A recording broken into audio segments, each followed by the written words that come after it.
Sabe quando você se sente muito mal por ter feito alguma coisa que você não deveria fazer?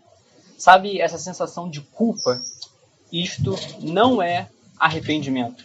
Arrependimento não é um sentimento ruim apenas. Arrependimento não é uma sensação de culpa.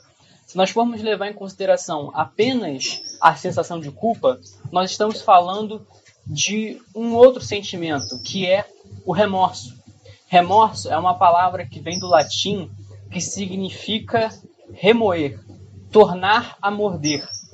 E isso quer dizer que enquanto a pessoa revive, remoe os seus erros, surge nessa pessoa a culpa, o medo e a aflição.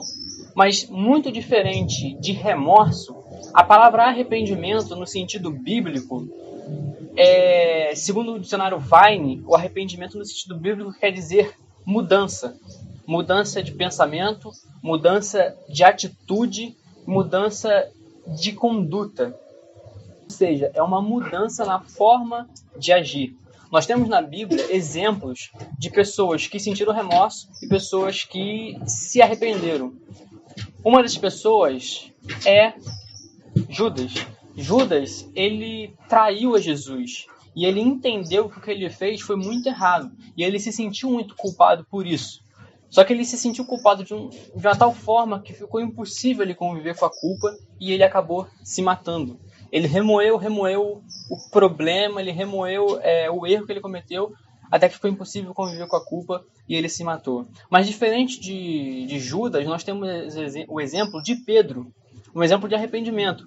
E qual foi o erro que Pedro cometeu? Pedro, ele errou tal como Judas errou, porque se Judas traiu a Jesus vendendo ele, Pedro traiu Jesus negando ele 3 vezes. Pedro, ele tem uma mudança de pensamento, ele tem uma mudança na forma de agir. E isso fica evidente quando mais tarde ele passa pela mesma situação onde ele deveria negar Jesus para poder se livrar da morte e ele não comete esse erro novamente. Ele não nega Jesus. Ele mudou a sua forma de agir. Ou seja, enquanto o remorso matou a Judas, o arrependimento deu vida a Pedro. Pedro, ele traiu a Jesus tal como Judas, mas Judas ficou conhecido e é conhecido até hoje como símbolo da traição. E Pedro, um grande apóstolo e discípulo de Jesus. E isto quer dizer que não importa o erro que você cometeu, não adianta você deixar o remorso te corroer por dentro, porque o remorso, a culpa, ela não produz nada se não trazer uma devastação interior. Mas diferente disso, o arrependimento ele traz alegria, porque nós mudamos a nossa maneira de agir de modo que nós não venhamos a cometer os mesmos erros. Por isso, a gente poderia fazer uma síntese bem simples. O remorso é o peso na consciência, enquanto que o arrependimento é colocar a consciência em prática.